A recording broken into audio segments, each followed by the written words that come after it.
Estamos de volta. Recebam novamente o nosso amigo Leandro Megna para a segunda parte do canal Humanize de hoje, edição 16, em 20 de setembro. Leandro, é com você, meu querido.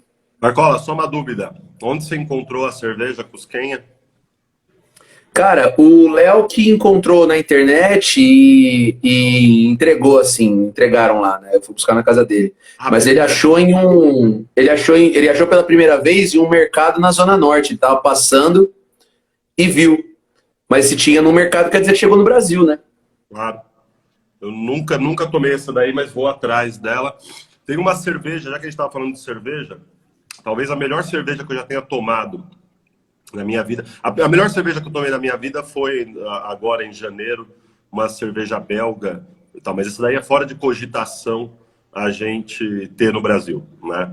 Até porque a gente é periferia. Mas a segunda melhor cerveja, depois dessa cerveja belga que eu tomei na Bélgica, né? E assim, não tinha nem comparação, é uma cerveja uruguaia, que talvez tenha no Brasil, chamada Patrícia. Essa você deve conhecer. Tem no Brasil, né? Tem sim. Porque quando a gente fala de cerveja uruguaia, tem duas. Tem a Nortenha, que é bastante conhecida, né? E tem essa outra Patrícia, que tem um sabor de meio que de flor, assim, é um sabor bastante floral, meio frutal e tal. E é bem gostosa, mas eu não achei para tomar aqui no Brasil. Eu sei que eu já vi por aí, ela tem sim, mas eu não me lembro se eu já tomei. Se eu tomei foi há muito tempo. Bom, gente, a minha proposta hoje, aqui eu pretendo ser bastante breve, né? O que eu quero falar foi suscitado por um filme que eu assisti ontem, um filme chamado Mãe, né? Do inglês Mother. Você assistiu esse filme, Marcos? Sim, você viu pela primeira vez ontem? Na verdade, eu já tinha começado a ver esse filme e não tinha terminado, né? Ontem eu terminei por... A Isabela falando, no Brasil não há cerveja para mim. Pois é. Gente chique é outra coisa. Um filme chamado Mother, que é um filme que eu já tinha começado a assistir, um filme de 2017, desse diretor chamado Darren Aronofsky, que é o mesmo diretor do Cisne Negro, que é o mesmo diretor de outro filme que eu tinha guardado na minha cabeça, que eu me esqueci. Desculpa, anotei. Tá tudo certo. E é um filme que, na verdade, é uma alegoria. Para quem o conceito de alegoria é um tanto perdido na sua ideia original. A alegoria é uma sequência de metáforas, né? É uma alegoria da história da criação, né? Da história da criação, tal qual ela é descrita na Bíblia, né? E basicamente você tem, eu vou dar um pequeno spoiler aqui, mas basicamente você tem um casal que vai viver numa casa, vai começar uma vida a dois, numa casa que está sendo reconstruída, e aí começam a chegar alguns visitantes um tanto inusitados e um tanto intrometidos, né? E isso desperta muito a vaidade do homem da casa, que é representado pelo Javier Bardem, mais conhecido como marido da Penélope Cruz. Nos filmes do Almodóvar, não é isso? Nos filmes do Almodóvar, mas na verdade ele é marido dela na vida real, né? Ele é marido, ele é marido dela na vida real. Então, assim, muitas vezes a gente fala, tal mulher é esposa de tal homem, né? Eu acho que esse é um caso ótimo pra gente dizer que ela é muito maior do que ele, né? Então, o marido da Penélope Cruz e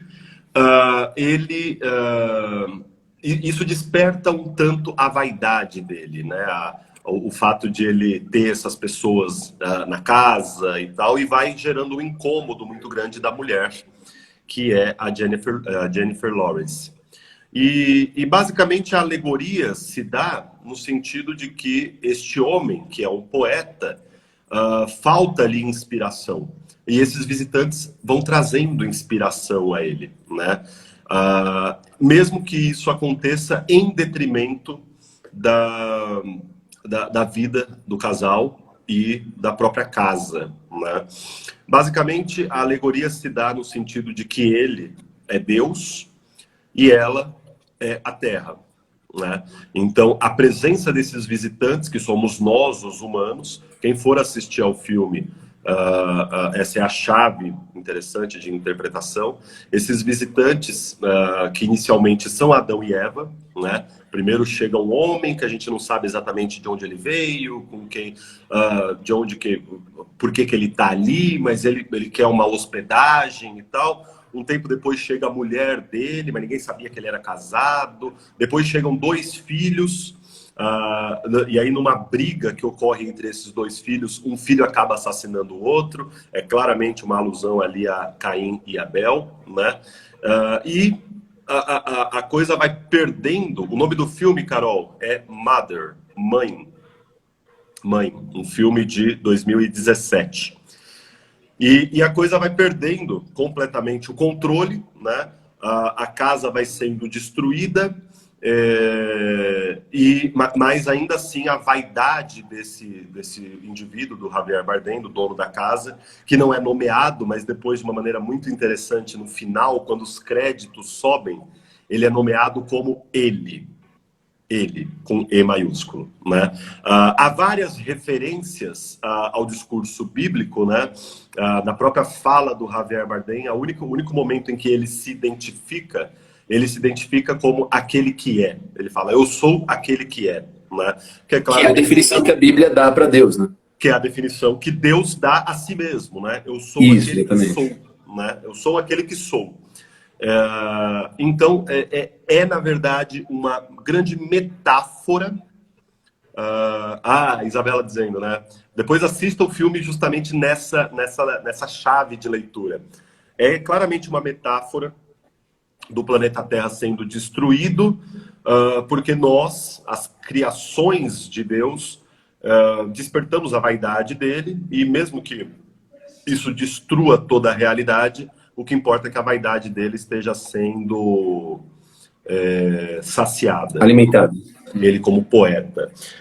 Bom, isso me fez lembrar, obviamente esse é um filme que desperta a ira de muitos religiosos e tudo mais, porque descreve um Deus que é arrogante, um Deus que é vaidoso, e isso me fez imediatamente lembrar um romance do José Saramago, que se chama justamente Caim, né? Que é um romance, um dos últimos romances que Saramago escreveu, é de 2009, Saramago ele morre em 2010, 2011, salvo engano, em que ele reconta o Antigo Testamento para a gente, só que agora na voz de Caim, né? Então ele culpa, na verdade tem algumas falas interessantes, né?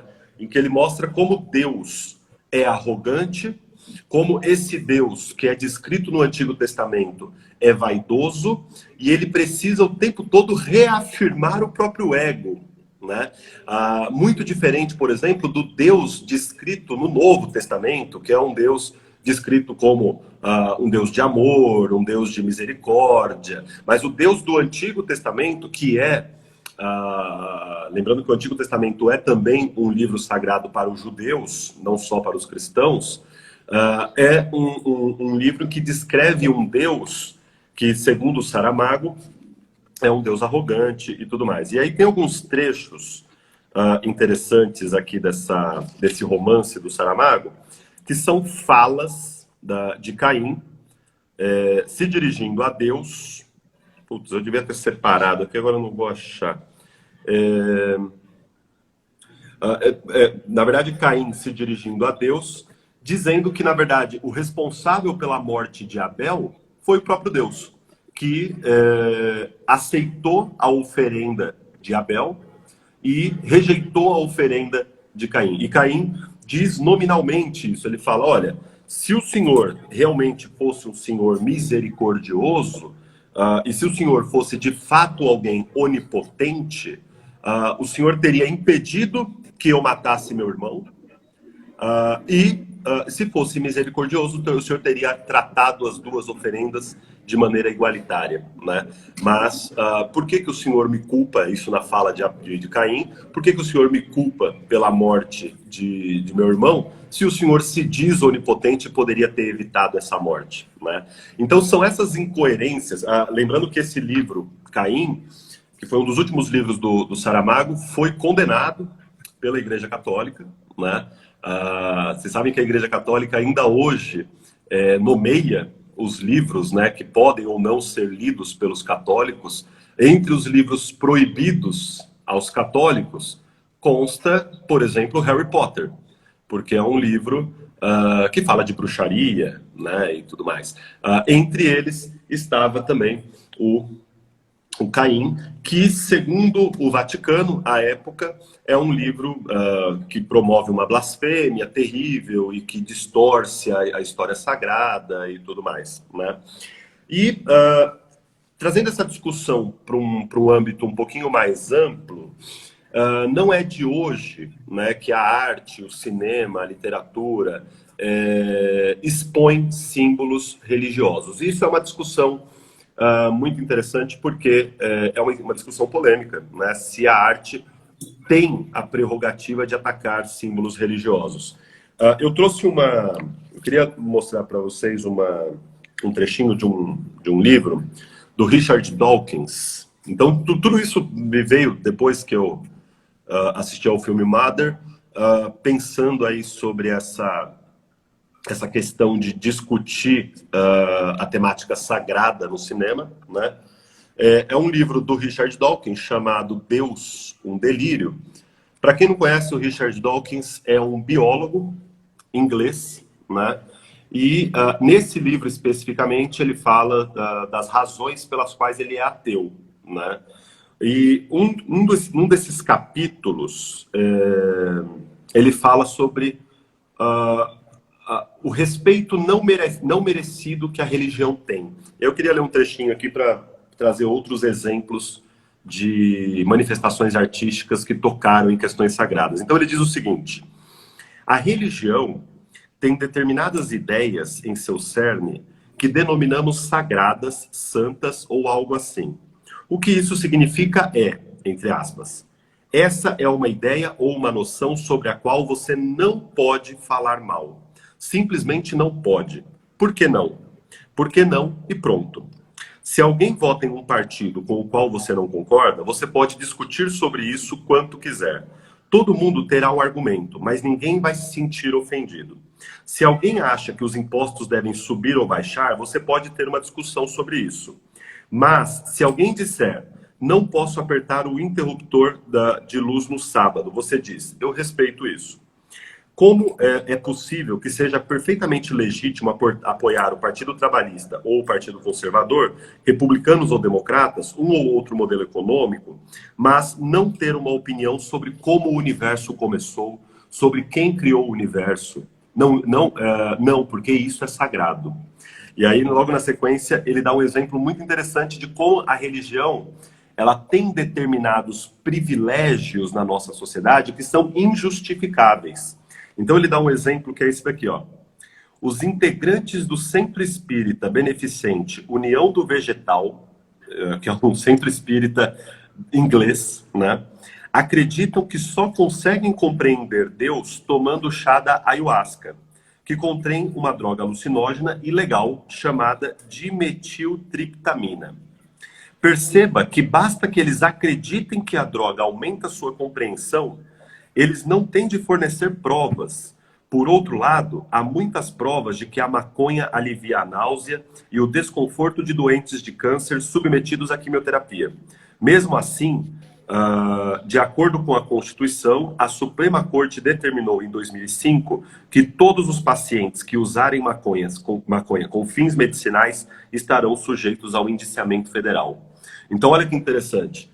Ele mostra, esse é um caso nos Estados Unidos, no Novo México, que determinadas organizações religiosas detêm o privilégio de usar substâncias alucinógenas pela simples razão de que elas estão no âmbito da religião. enquanto, apesar de a gente ter provas empíricas e científicas de que a maconha pode ter um efeito medicinal no alívio de dor e no alívio de sintomas de pessoas que têm uma série de doenças, ela ainda assim continua proibida, né? Então, a partir dessa constatação, o Richard Dawkins ele quer mostrar para a gente, ele quer defender a tese de que a religião detém determinados privilégios injustificados na nossa sociedade pela simples razão de que é religioso, né? Pela simples razão de que ela toca em algo sagrado.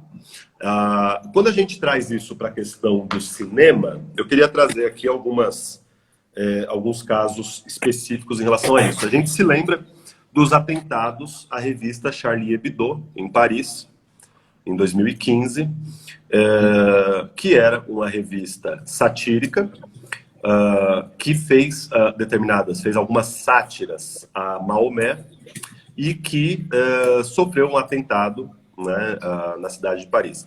À época, isso gerou uma polêmica muito grande, porque alguns diziam que, de fato, o jornal tinha uma liberdade para satirizar símbolos religiosos, outros diziam que não, que os atentados eram errados, óbvio, mas que a revista, entre aspas, tinha procurado por isso, né? Porque se fossem símbolos cristãos, isso despertaria a ira de cristãos da mesma maneira e assim por diante. O que o Richard Dawkins está levantando aqui é exatamente isso. Por que nós podemos, então, fazer críticas em relação a políticos, fazer críticas em relação a grupos sociais, enquanto a religião parece ter uma esfera de proteção que, do ponto de vista racional, é injustificada, né? Isso aconteceu, por exemplo, no caso do Brasil, em manifestações do Carnaval, né? A gente se lembra mais recentemente do caso da trans que fez o papel de Jesus Cristo crucificado e que foi censurada, né? Que foi, na verdade, ela não foi censurada, mas sofreu muitas consequências, até violentas, depois disso, né?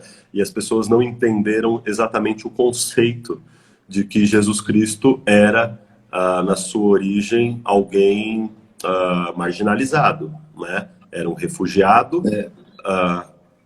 Você fala? Era Viviane Beleboni o nome dela. Viviane Beleboni. Ela a analogia com Jesus Cristo é perfeita se a gente não vivesse numa sociedade que é transfóbica, numa sociedade que é homofóbica, né? Porque Jesus Cristo, em outras palavras, era alguém oprimido, era um refugiado, era pobre e foi condenado em grande medida por isso, né? Porque se dizia rei e foi ridicularizado ao se dizer rei na situação social em que vivia. E aí, à época, muitas críticas vieram nesse sentido, mostrando que se Jesus Cristo voltasse hoje, ele voltaria exatamente na figura de um refugiado, exatamente na figura de alguém viciado em drogas, exatamente na figura de alguém transexual, que viveria todos os martírios que Jesus Cristo viveu em vida, né? Então, a representação não podia ser mais fiel do que isso. E a gente teve um outro caso no Carnaval do Rio de Janeiro, isso na década de 90, que era a Mangueira, que colocou num dos carros alegóricos a figura do Cristo Redentor para falar sobre a cidade do Rio de Janeiro, sobre a desigualdade na cidade do Rio de Janeiro, e sofreu isso em 1993 ou 92, salvo engano, e sofreu uma censura prévia, né? Sofreu uma censura prévia. O carro alegórico foi à avenida, mas foi coberto com um saco de lixo, com uma mensagem de censura. E, para quem se interessa sobre essa questão, eu queria trazer aqui, então, o caso que talvez é muito pouco conhecido nosso, que é um grupo inglês de humor chamado Monty Python. Que é um grupo inglês que seria o correspondente inglês do Cacete Planeta, né? Que é de um humor bem barato,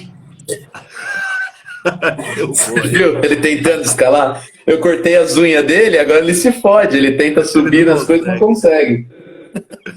Para quem quiser, o Monty Python, a gente vai colocar a indicação aí, tem um filme chamado A Vida de Brian, que é um filme que satiriza a vida de Jesus Cristo, né? Então, depois eu vou fazer um resumo das indicações aqui.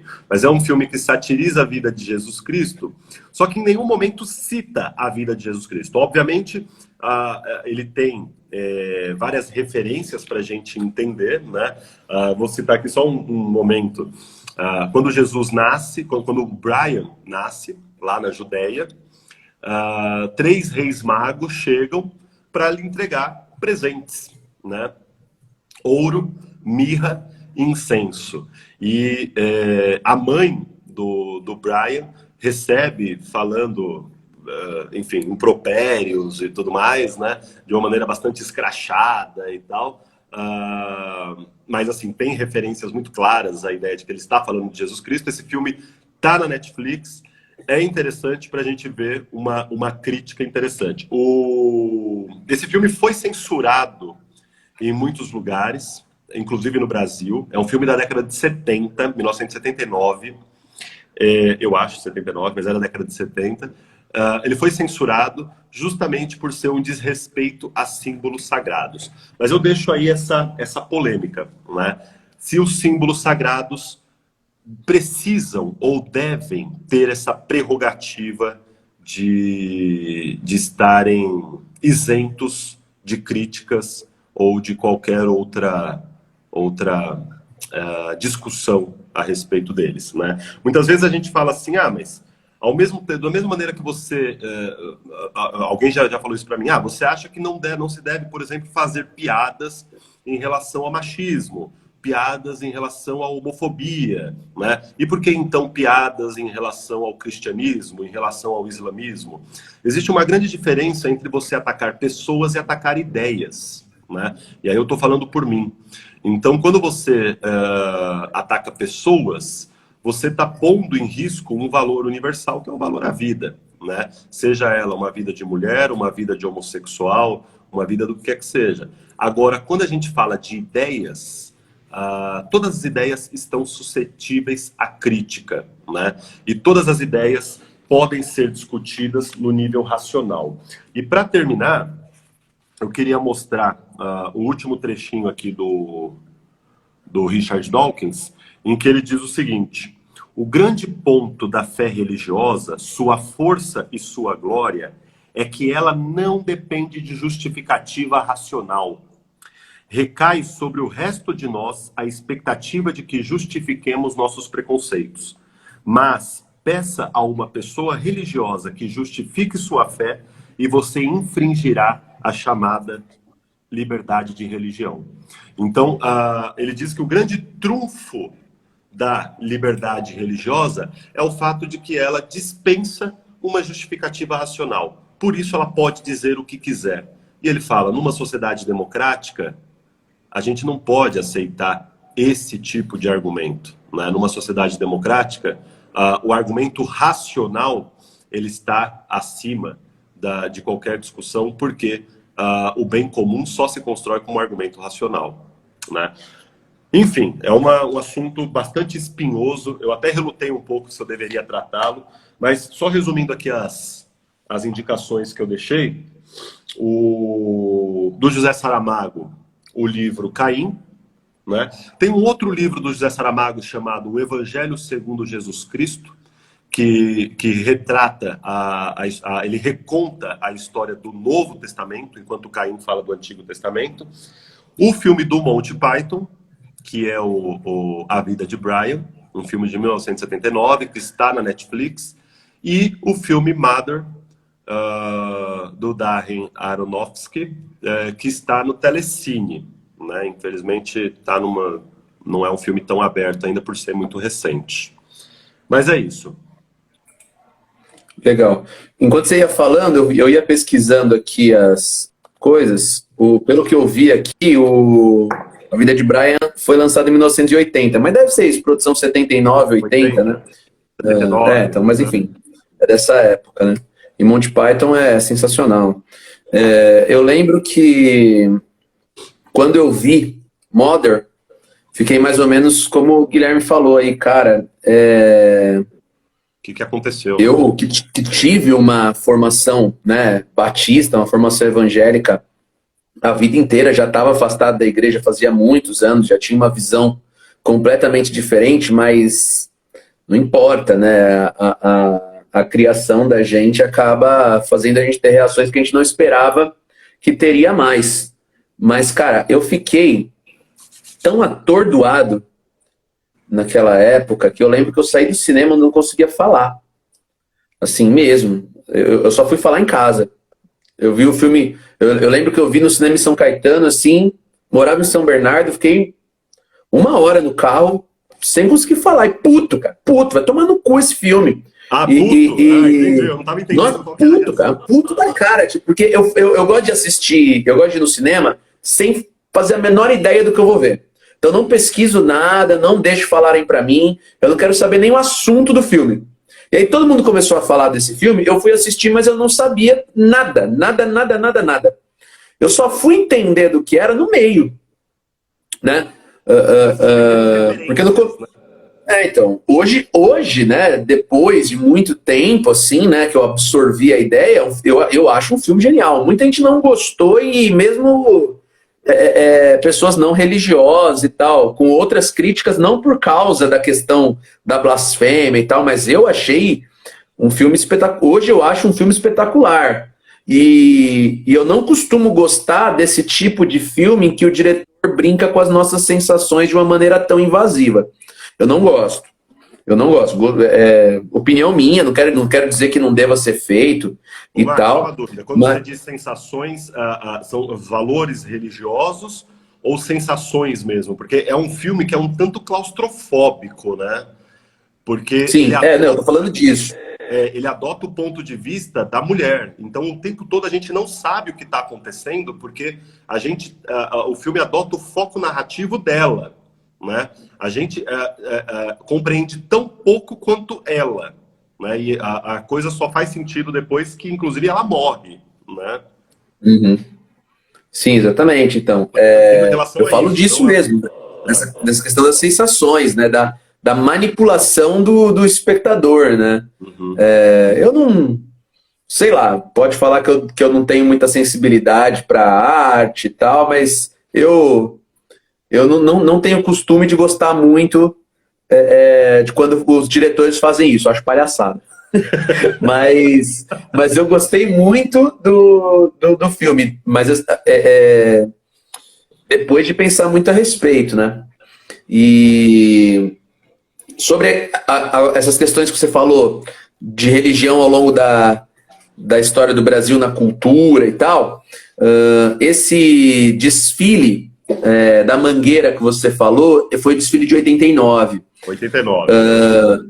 Foi desfile de 1989 em que eles tinham colocado lá um Jesus Cristo que foi censurado, e eles colocaram um saco preto e uma frase, mas não era uma frase só de censura técnica, era um protesto da Mangueira. Estava escrito assim: mesmo proibido, olhai por nós. Então, funcionou, né, como uma forma de protesto, já que, né, a censura ia ser inevitável, eles conseguiram fazer isso. E aí, né, me chama, lógico, né, na sequência, né, todo mundo falou disso nessa época desse carnaval, né,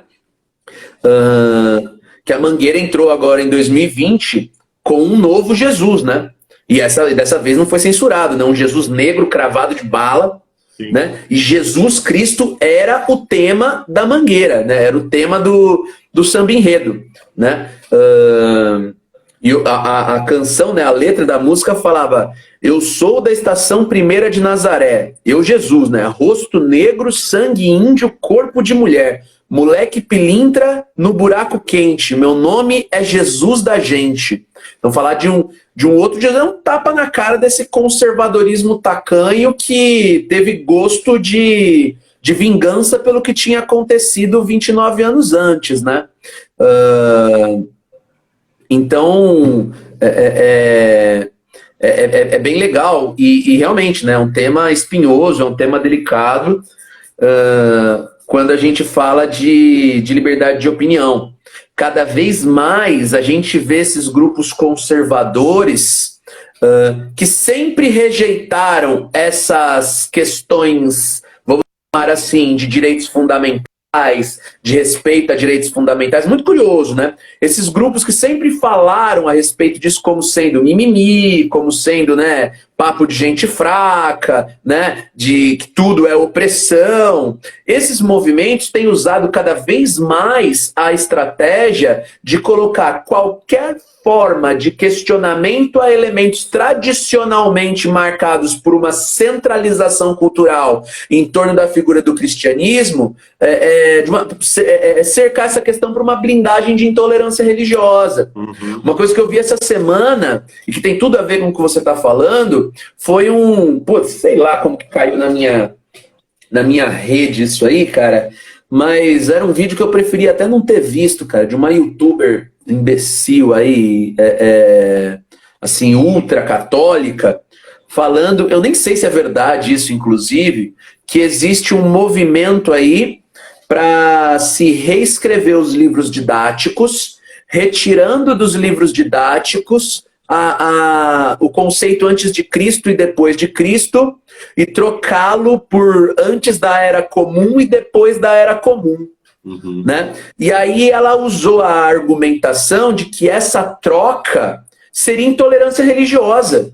E, cara, você pode realmente ser favorável a manter, são elementos que estão consolidados, né? Para que trocar isso? Vai ter um gasto enorme, trocar o livro didático só para mudar isso. Realmente, você pode ter qualquer opinião, dizer, não, a era cristã, ela é extremamente, ela é realmente historicamente útil, razoável para se falar a respeito da história ocidental, relevante, a ponto de ser encontrado como marco, então não teria problema nenhum. Isso é questionável. Alguns vão falar que sim, outros que não, e pessoas que são cristãs vão falar que não, pessoas que não são cristãs vão falar que sim. Isso pode acontecer. E é um debate, assim, saudável. Mas você dizer que a sugestão dessa troca equivale à intolerância religiosa é fazer uma inversão tão absurda, porque é justamente o contrário. É justamente o contrário. Você tem uma dominância, né, uma tradição tão arraigada, né, dessa ideia do monopólio cristão, que é justamente essa situação, essa circunstância que fomenta a intolerância religiosa para outras visões, para outras culturas.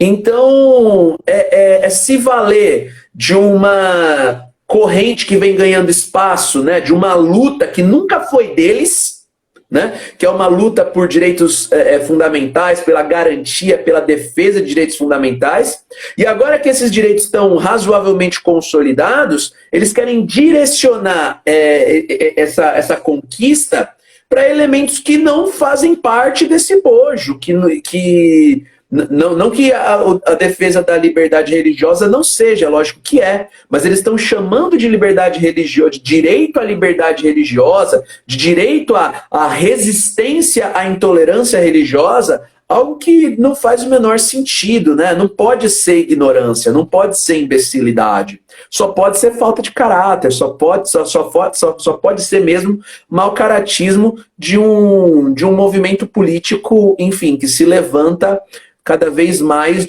usando a Bíblia debaixo do braço, mas ignorando completamente a própria mentalidade, né? A própria doutrina cristã, né? A utilização de uma doutrina cristã para semear um discurso de ódio e de intolerância. Né? Isso é uma coisa que deixa a gente, né, deixa a ala progressista muitas vezes ainda, né, nocauteada de estupefação. Essa estratégia deles, inclusive a gente já falou isso em outros momentos também, vem dando muito certo. Né?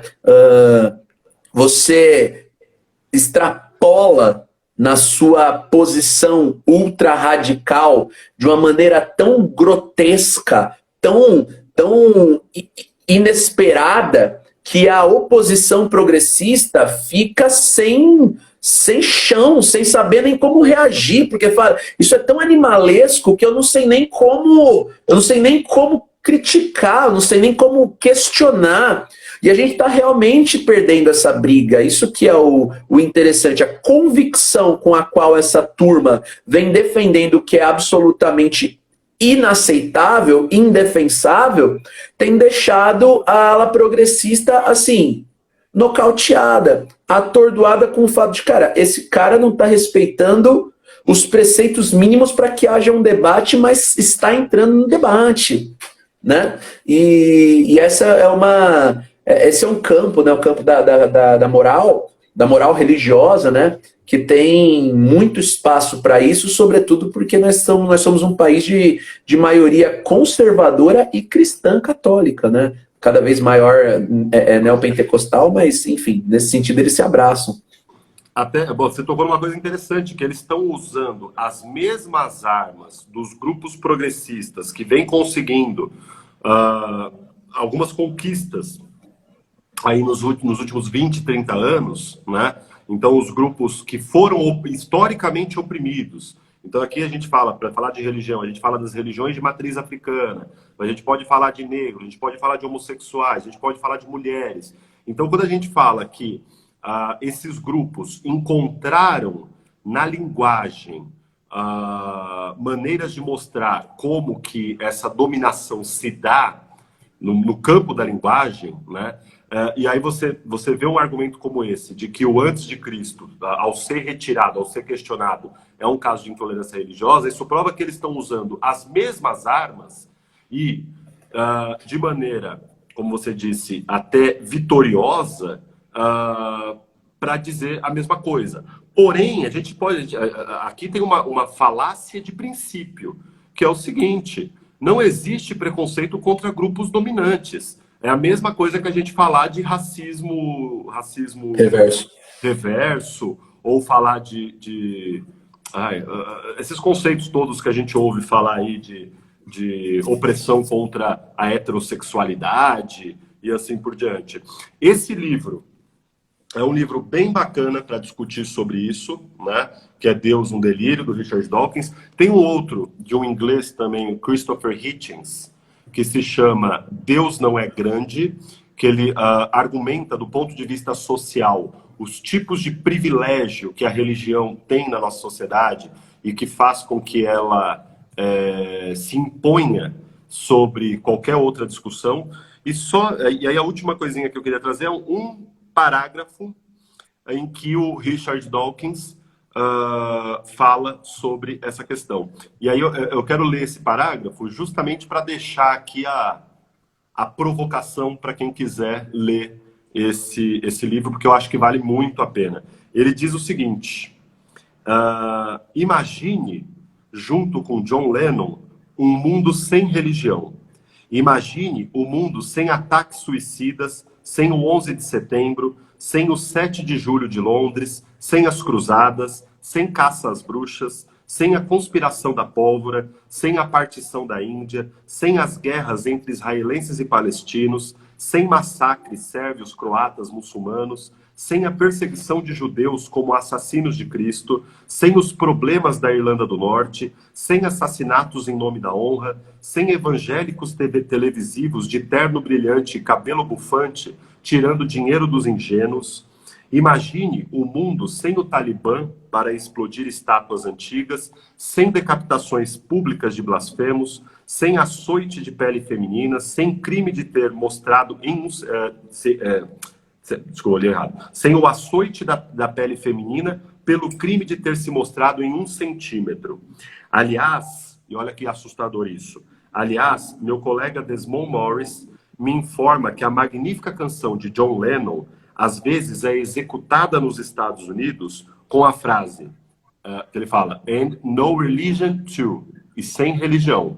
Mas às vezes ela é executada nos Estados Unidos com essa frase censurada. Uma versão chegou a ser tocada nos Estados Unidos com a seguinte frase, imagine a world with one religion too, com apenas uma religião. Então, é interessante como os Estados Unidos, e aqui nesse livro é muito interessante, ele fala por que nos Estados Unidos a religião tem um papel tão predominante, enquanto na Inglaterra não. A tese que ele levanta é uma tese muito interessante, que é a seguinte: acontece que na Inglaterra a religião é oficial. Até hoje, a igreja anglicana está sob a tutela do Estado, né? Enquanto nos Estados Unidos a religião se impôs como um mercado. Ele fala que nos Estados Unidos se vende Deus como se vende sabão em pó. Então, a lógica é muito mais eficiente nos Estados Unidos do que na Inglaterra, onde a religião virou apenas uma espécie de passatempo social, né?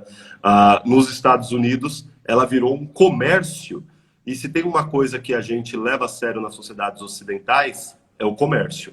E a religião nos Estados Unidos, e por extensão no Brasil, virou isso, né? É um livro muito legal, muito necessário para entender o Brasil, apesar de ele não falar sobre o Brasil. E era isso. Sensacional.